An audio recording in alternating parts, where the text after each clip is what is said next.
going to talk about the Spectrum Plus today. It's not really Spectrum Plus related in a way. It's about repairing and recommissioning old computers that you have maybe lying in a corner somewhere on a shelf that you kind of thought, I'll get round to doing it one day, and maybe haven't. And we're all the same at that point. We all have projects that we never ever finish. So I decided to go ahead and do it. And what spurred me on was this, building the Commodore 64 kind of replacement with a modern computer inside of it. And I thought, well, these machines shouldn't really be sat around doing nothing, and it's time we kind of put them right and then kept them and preserved them or used them. And at the end of the day, using them is more fun than actually seeing them sat on a shelf. So that's where I kind of think I was coming from with this. So this spurred me on, so I've decided to look and repair one of these. And again, it's from a pile of bits, a pile of junk, stuff that you might have laying around. So let's have a look. Okay, so we're going to start off with what is literally just a pile of trashed Spectrums, Spectrum Pluses, bits and pieces, membranes, keyboards, and then we're going to try and build up a machine out of one of these, including spare system boards and basically just piles of junk, to be honest. Okay, on this board we have a few issues. The first one is that there's a broken speaker, and you know, they're not hard to remove. You just got to make sure you don't remove the tracks with them or the traces. So don't have your soldering iron whacked up really high, and just remove the two solder points here. Once you've done that, you may find that the speaker falls apart if it's in as bad a condition as this, but as long as the holes through the board are clear, it should be fine. Now we're going to actually now replace this small step-up coil because it's broken. It does work, but take your time desoldering it. Again, one pin at a time until you start to get the legs clear.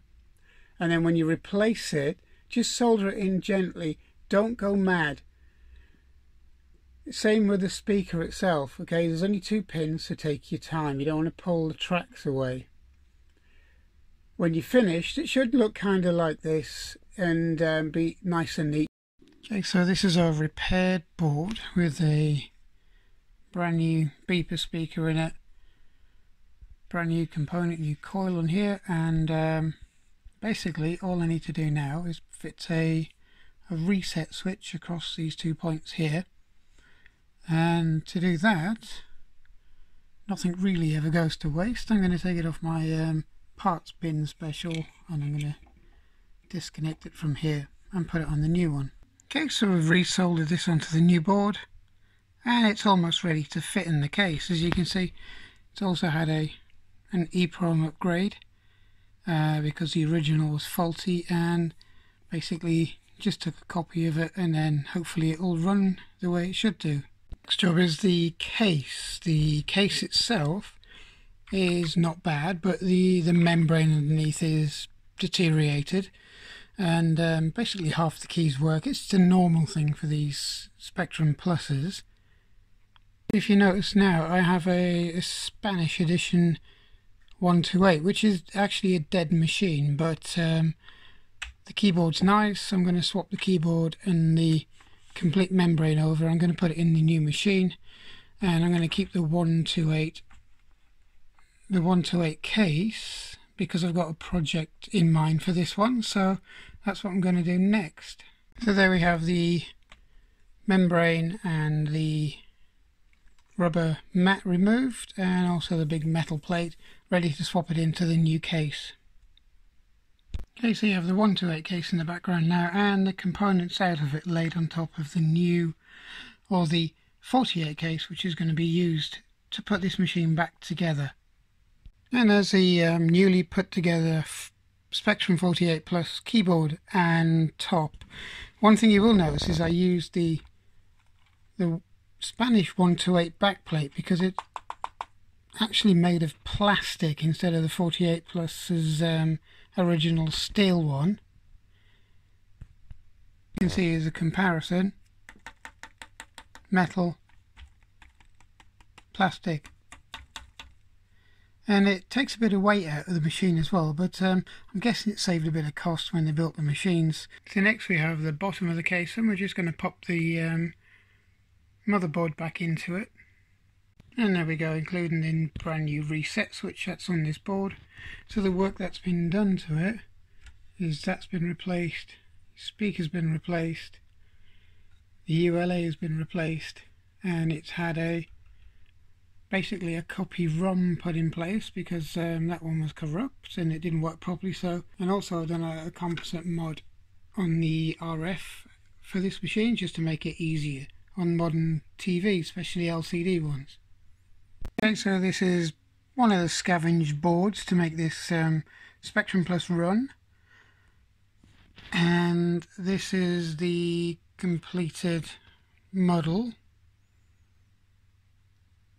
and it looks fine, and I hopefully it'll be stable and it'll last for a lot longer than it would normally have, because it was basically a parts bin special. Everything that's been done to it is going to keep this machine running for longer. I mean, it's like everything else, it's never going to last forever, but if we keep on repairing them from parts that we can scavenge, or, you know, dead parts, keep the components out of machines that are long past their repair time and, you know, basically beyond economical repair, keep the components, you never know when it's gonna be useful. Now that was a brief basically look at repairing a ZX Spectrum. Now just to go over a few of the things that you've seen on that video. Okay, the ULA was replaced, and the reason the ULA was replaced is because it went deaf. It was basically not allowing any external input for loading and programs basically. The other problem you'll find with the Spectrum is the speaker itself, and the speaker itself is quite a simple fix. Just be careful, okay? It will just stop making sound of any sort. One of the other things you might find with the ZX Spectrum is that the video display will be corrupt, and that was okay on this machine once I'd got the problem sorted, but memory is one of the next failures on this machine, because remember, Sinclair, when they built the machine, used inherently faulty parts. They used parts that weren't up to spec, and so he used them within the specification of the parts that work. So memory also fails and causes corrupt video as well. The other thing that you probably noticed is the EEPROM change. Well, that's just basically got it's the basic Sinclair ROM. It was, you know, they do go a bit bad from time to time, and that's one of the reasons why that was cloned. But all in, the board was originally a 48K standard rubber keyed Spectrum, but I'd already repaired a machine and used that case, so that's why this one had the addition of the reset key in it, or the reset button, and, you know, it went back in the case. For all intents and purposes, the actual machines are identical, the boards do the same, they're near enough identical, and the composite mod was done to run on modern TVs. Now, the replacement of the keyboard membrane is in one of my videos, so that's why I didn't cover it in this in much detail.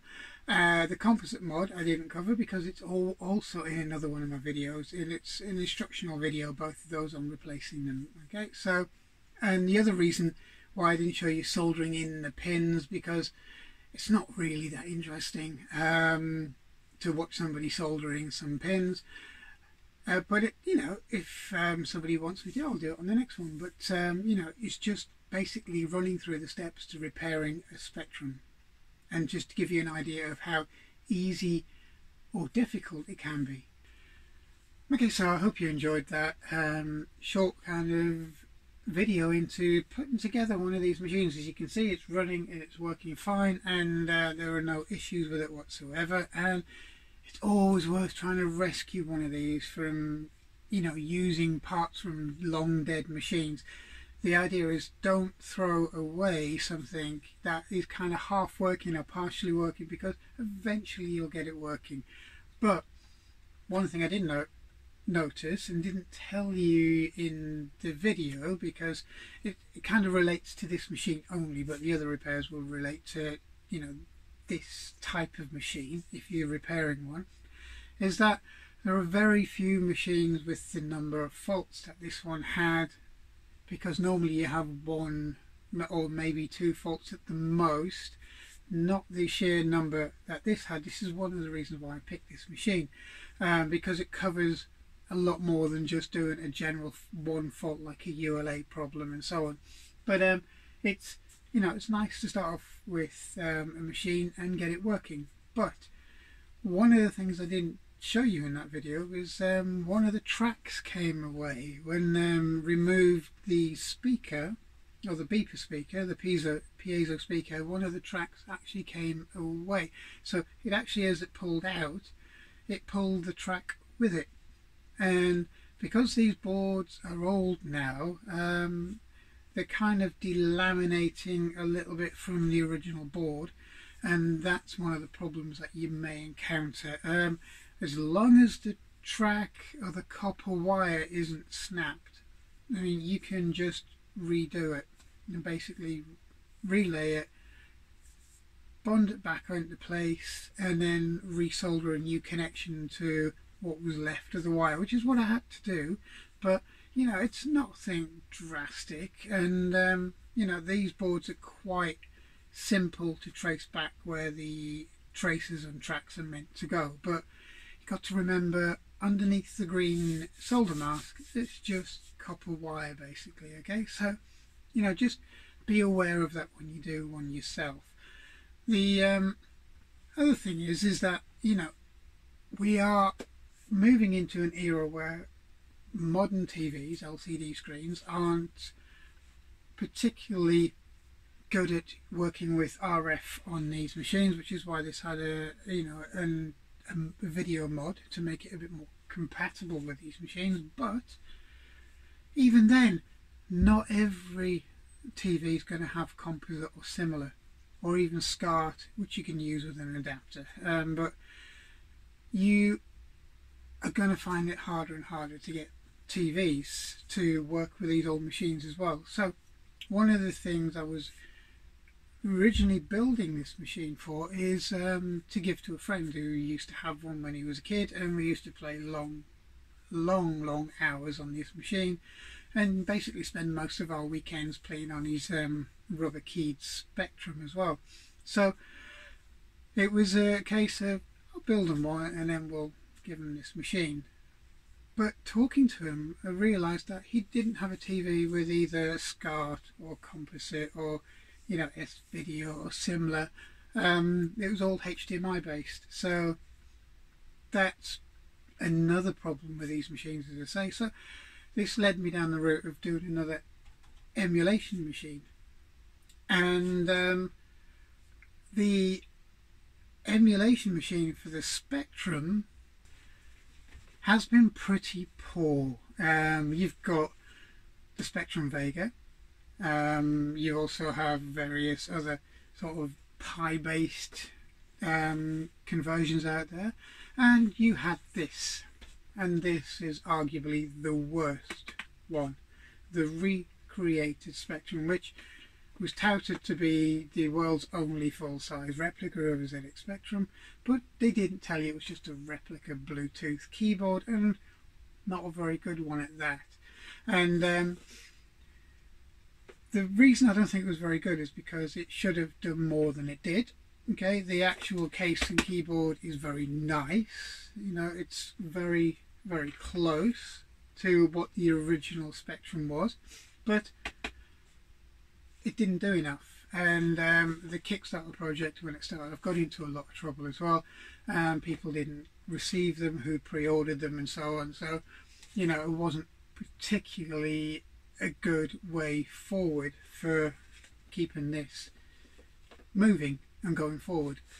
So I thought, well, we could do better than this. So I approached the company who makes this, and I don't think they're interested. I think they were left in the lurch by the original kind of promoter of this, you're one of the original financiers of this product, and they're not particularly interested in moving forward with it, which is a shame because you could do a lot with one of these to make it good.